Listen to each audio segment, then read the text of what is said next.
એક વ્યક્તિ કે જેને પોતાનું કરિયર 5,000 રૂપિયાની મહિનાની જોબથી સ્ટાર્ટ કરી, આજે એ વ્યક્તિ એક બ્રાન્ડ ડીલના 1 કરોડ રૂપિયા ચાર્જ કરે છે. તો પાવર ઓફ સોશિયલ મીડિયાના એપિસોડ નંબર 4માં તમારું સ્વાગત છે.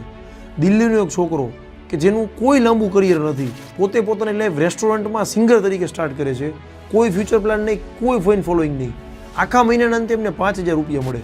એક દિવસ પોતે ફેસબુકમાં ઘણી બધી પોસ્ટ જોતા હોય, એક પોસ્ટ એમને ધ્યાનમાં આવે છે જેમાં એક રિપોર્ટર એક મધરને ઇનસેન્સિટિવ રીતે ક્વેશ્ચન પૂછે છે કે કાશ્મીર ફ્લડમાં તમે પોતાનો દીકરો લોસ્ટ કર્યો, તમને કેવું ફીલ થાય છે? એમને બહુ જ ગુસ્સો આવે છે. નેક્સ્ટ દિવસે તરત જ રિપોર્ટર ઉપર એક કોમેડી વિડીયો બનાવી દે છે અને વિડીયો પોસ્ટ કરી દે છે અને એ વિડીયો નેક્સ્ટ ડે બહુ જ વાયરલ થઈ જાય છે. That was the beginning of BB vines. અને એ જ વ્યક્તિ એટલે ભુવન બામ, એમને માત્ર એક યુટ્યુબ ચેનલ જ નથી બનાવી, એમને ઘણા બધા કેરેક્ટર બિલ્ડ કર્યા છે. ટીટુ મામા, સમીર ફુદ્દી, બબલુ, ઝાનકી, આ બધા જ કેરેક્ટર એમને પોતે પરફોર્મ કરેલા છે ને પોતે જ ડિઝાઇન કરેલા છે. 2018નો એ પહેલો વ્યક્તિ હતો ઇન્ડિયાનો જેમને 10 મિલિયન યુટ્યુબ સબસ્ક્રાઈબર હતા. એમને ઘણી બધી સિરીઝ પણ લોન્ચ કરી છે. ઢીંઢોરા એમની બેસ્ટ ફેમસ સિરીઝ, જેને 500 મિલિયન વ્યૂ મળેલા છે. આજે એ વ્યક્તિ કોઈ એક ડીલના 50 લાખથી લઈને 1 કરોડ રૂપિયા સુધી ચાર્જ કરે છે. And this is the power of social media.